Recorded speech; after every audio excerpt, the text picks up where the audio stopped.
A ver, pensemos en esto un momento. ¿Cómo es posible que una civilización dividida por montañas y mares, en constante guerra consigo misma, haya sentado las bases de nuestra política, nuestra filosofía, nuestro arte? Es una gran pregunta. Bueno, en los próximos minutos vamos a desentrañarlo. Esta es una guía completa para entender el fascinante mundo de la antigua Grecia, desde sus misteriosos orígenes hasta el legado que, de hecho, todavía nos define. Para entender bien su historia, vamos a seguir un recorrido en 5 actos. Primero, el escenario geográfico que lo moldeó todo. Después, nos vamos a conocer a sus abuelos prehelénicos. Luego veremos cómo resurgieron de una edad oscura para crear la polis. Analizaremos su momento de máximo apogeo y finalmente veremos cómo su cultura terminó conquistando el mundo. Y es que, para entender a los griegos, lo primerísimo es entender su tierra.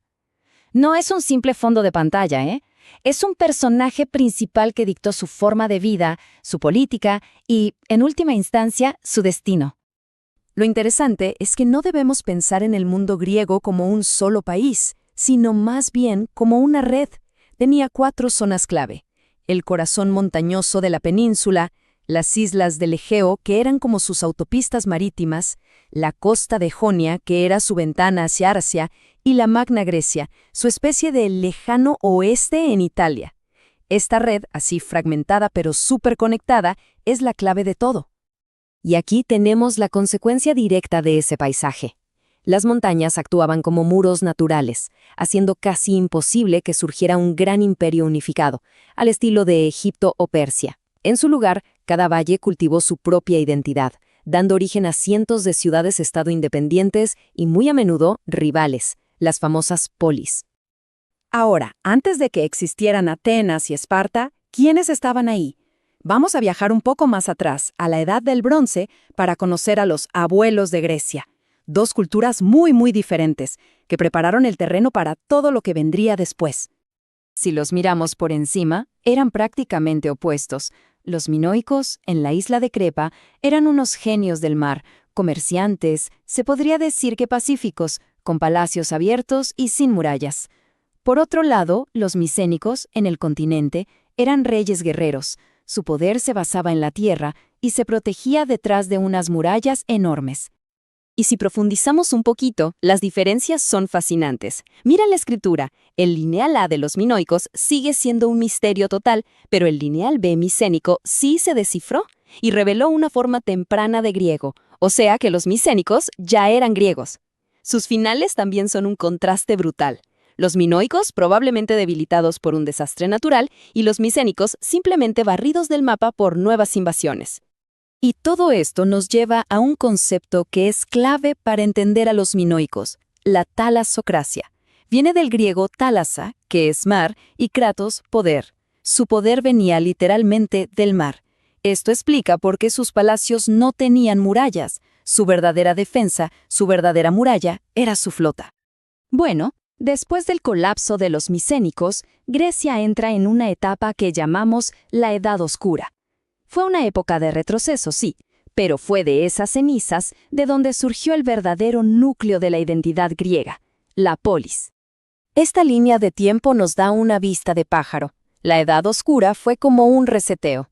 El periodo arcaico fue el Renacimiento, donde nacen las polis. El clásico es la Edad de Oro que todos nos imaginamos, la de Atenas y Esparta. Y finalmente, el helenístico, que es cuando las ideas griegas, gracias a Alejandro Magno, se globalizan, justo antes de ser absorbidas por Roma. Entonces, ¿quiénes eran estos nuevos griegos que salieron de la Edad Oscura? Pues, básicamente, una mezcla de 4 tribus principales. Y aquí va un pequeño truco para recordarlas. El acrónimo JADE, por jonios, aqueos, dorios y eolios. Ellos son, digamos, la materia prima del pueblo helénico que conocemos. Claro, la polis no apareció así de la nada, fue una evolución. Todo empezó con la unidad más básica, el oikos, o sea, la familia. Varias familias formaban un clan. Esos clanes se unían para defenderse en un terreno elevado, la Acrópolis. Y finalmente, la ciudad crecía alrededor de esa fortaleza central, dando vida a la ciudad-estado. Con la polis ya bien establecida, entramos en la era más famosa de Grecia, el período clásico. Una explosión de creatividad, de filosofía, pero también la era de la gran rivalidad. Es una historia de esplendor y de conflicto, protagonizada por dos ciudades que no podían ser más diferentes. Y aquí es donde encontramos la gran paradoja griega. Por un lado, tenían una unidad cultural profundísima, compartían idioma, dioses e incluso competían todos juntos en las Olimpiadas. Pero por otro lado, una división política total. Eran un mosaico de ciudades-estado independientes que se la pasaban más tiempo peleando entre sí que en paz. Y esta rivalidad se personifica en dos modelos completamente opuestos, Atenas y Esparta. Eran como el yin y el yang del mundo griego. Atenas, una democracia vibrante, con su poder basado en el comercio y su flota. Y Esparta, una estricta oligarquía militar, enfocada en la tierra y en tener el ejército más temido de todos.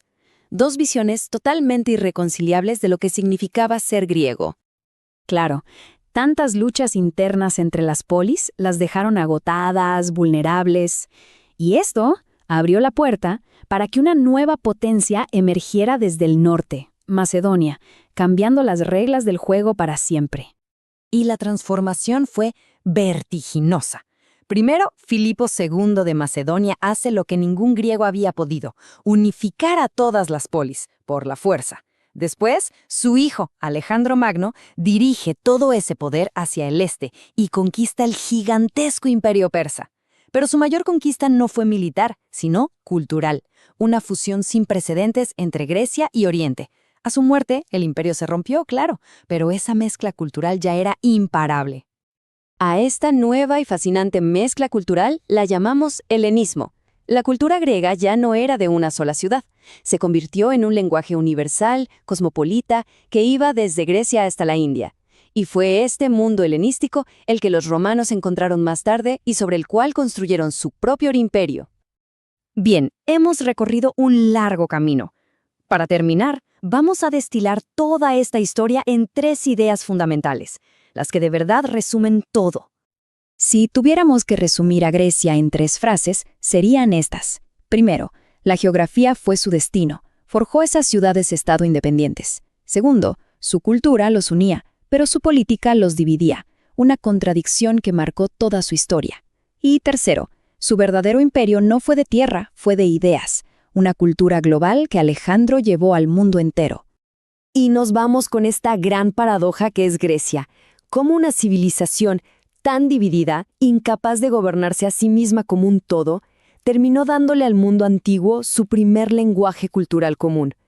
Esa es la pregunta que, todavía hoy, sigue fascinando. Mentora Academias, tu futuro empieza aquí.